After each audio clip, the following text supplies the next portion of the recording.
औज़ुबिल्लाहि मिनश्शैतानिर्रजीम बिस्मिल्लाहिर्रहमानिर्रहीम। प्यारे बच्चों, अस्सलामु अलैकुम वरहमतुल्लाहि वबरकातुह।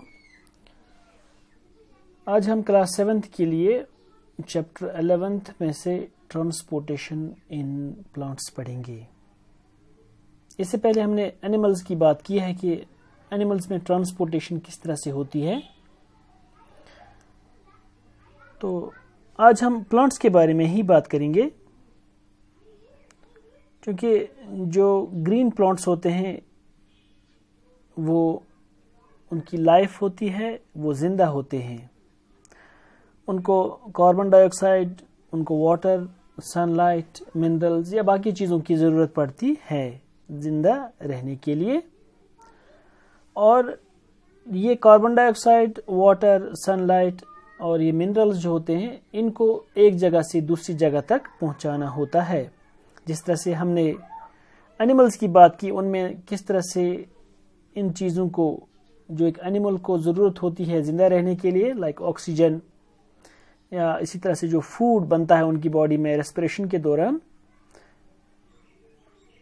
तो उसको फिर यूटिलाइज करने के लिए हम देखते हैं कि उसकी ज़रूरत पड़ती है एक जगह से दूसरी जगह तक पहुंचाने के लिए। किस तरह से वो पहुंचता है वो हमने उसमें बात की थी उसमें। लेकिन आज हम सिर्फ प्लांट्स के बारे में हम देखेंगे कि किस तरह से इनमें ये चीज़ें ट्रांसपोर्ट होती हैं। या इसी तरह से जब इनमें भी रेस्पिरेशन होती है, इनमें भी फिर ये वेस्ट मटेरियल्स वहाँ पर फिर बनते हैं और उनको बॉडी से रिमूव करना होता है और उन चीज़ों को भी फिर एक जगह से दूसरी जगह तक पहुँचाना होता है। तो इस तरह से हम कहेंगे कि जो प्लांट्स होते हैं उनमें एक वेल डेवलप्ड मैकेनिज्म होता है ट्रांसपोर्टेशन का। और जो ये प्लांट्स होते हैं, इनमें जिस तरह से एनिमल्स में अपना एक सर्कुलेटरी सिस्टम होता है, उसके कुछ अपने ऑर्गन्स होते हैं, जिस तरह से हमने कुछ ऑर्गन्स की बात की उसमें। लेकिन इसी तरह से यहाँ पर जो प्लांट्स होते हैं, इनमें well developed separate independent channels जो होते हैं, उन्हीं के थ्रू इन चीज़ों को, जो एक प्लांट को ज़रूरत होती है, और उसके बाद जो ये मटेरियल होता है, वेस्ट मटेरियल जो बनता है, उसको एक जगह से दूसरी जगह तक पहुंचाने के लिए इन चैनल्स को फिर इस्तेमाल किया जाता है। जिस तरह से हम देखते हैं कि जो वाटर एक प्लांट को इसकी ज़रूरत होती है, वो कहाँ से मिलता है इसको? रूट्स के थ्रू। जो रूट्स होते हैं जिनमें ये जब ज़मीन में इस प्लांट को जहाँ पर लगा हुआ होता है, वहीं से इसको फिर ये वाटर अवेलेबल होता है, उसके बाद फिर ये ऊपर पहुंचाया जाता है। इसी तरह से जो फूड एक प्लांट को बनता है, जहां पर ये प्लांट अपना फूड बनाता है, लाइक लीव्स, तो वहां पर इस बहुत सारी चीजें इन्हीं चैनल्स के थ्रू पहुंचाई जाती हैं। और उसके बाद जब फूड बन जाता है तो वहां से सेपरेट चैनल्स उनके लिए होती हैं, ताकि इनको बाकी प्लांट पार्ट्स में पहुंचाया जा सके। तो सबसे पहले हम जो सिंपल प्लांट्स होते हैं, या यूनिसेल्युलर, या हम जिस तरह से देखते हैं मल्टीसेल्युलर, लेकिन जो सिंपल प्लांट्स होते हैं उनमें इतना वेल डेवलप्ड मैकेनिज्म इस ट्रांसपोर्टेशन का नहीं होता है। अगर हम जो यूनिसेल्युलर ऑर्गेनिज्म होते हैं, लाइक क्लाइमेडोमोनास, या इसी तरह से जो सिंपल मल्टीसेल्युलर प्लांट्स होते हैं, लाइक स्पैरो वगैरह, है ना, तो इनमें क्या होता है, ये काफ़ी सिंपल मैकेनिज्म होता है इनमें, कि इनमें इस फूड या इसी तरह से ये मिनरल्स जो होते हैं, इनको कैसे एक जगह से दूसरी जगह तक पहुंचाया जाता है। कहा जाता है कि इनमें सिंपल मैकेनिज्म, जिसको हम कहते हैं डिफ्यूजन के थ्रू इन चीज़ों को एक जगह से दूसरी जगह तक पहुंचाया जाता है। तो मैं आपको बताऊं कि डिफ्यूजन क्या होता है।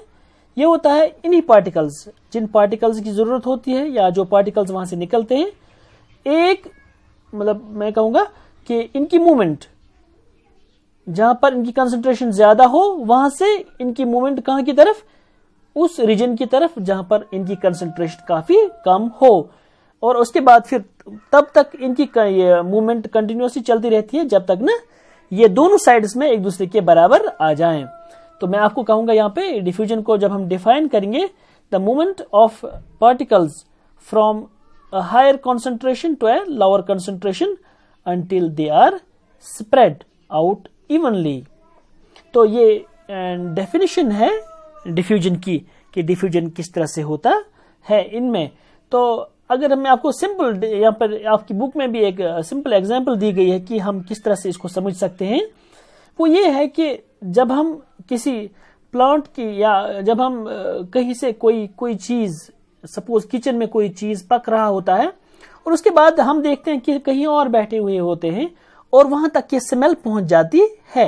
कैसे पहुंच जाती है, ये इसी देखते हैं हम, ये इसी जब इसकी कंसंट्रेशन एक जगह ज्यादा हो जाती है और आहिस्ता आहिस्ता से फिर यही डिफ्यूजन एक दूसरे के साथ, यही पार्टिकल्स एक दूसरे के साथ टकराकर आहिस्ता आहिस्ता से उस रीजन की तरफ चले जाते हैं जहां पर इसकी कंसंट्रेशन काफी कम होती है, और इस तरह से फाइनली ये इस पूरे रीजन में या इस पूरे घर में इसकी जो स्मेल होती है, जो कुछ पक रहा होता है, तो ये फैल जाता है। तो ये हम कह सकते हैं कि ये होता है डिफ्यूजन। तो इस तरह से हम देखते हैं कि जो सिंपल यूनिसेल्युलर जो, या ये सिंपल मल्टीसेल्युलर जो प्लांट्स होते हैं, इनमें इसी तरह से इस ट्रांसपोर्टेशन चलता रहता है। और इसके बाद फिर जब हम देखते हैं कि जो हायर प्लांट्स होते हैं, उनमें जिस तरह से हम हायर एनिमल्स देखते हैं, उनमें एक प्रॉपर मैकेनिज्म होता है।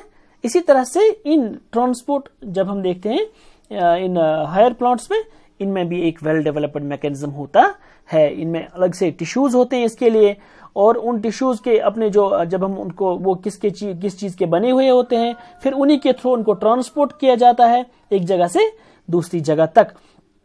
लेकिन जब हम यहाँ पर ये सिंपल जब ऑर्गेनिजम्स की या प्लांट्स की बात करते हैं, इनमें सिर्फ इसी डिफ्यूजन के थ्रू ही इन चीजों को एक जगह से दूसरी जगह तक पहुंचाया जाता है।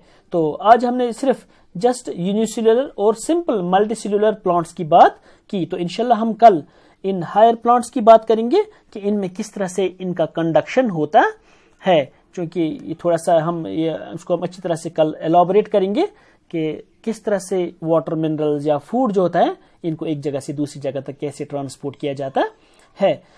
तो आज बस इतना ही पढ़ेंगे। तो इंशाल्लाह हम कल नेक्स्ट इस जो टॉपिक है, जो ट्रांसपोर्ट इन हायर प्लांट्स, इसके बारे में बात करेंगे। आज आपसे इजाजत चाहते हैं। अल्लाह हाफिज।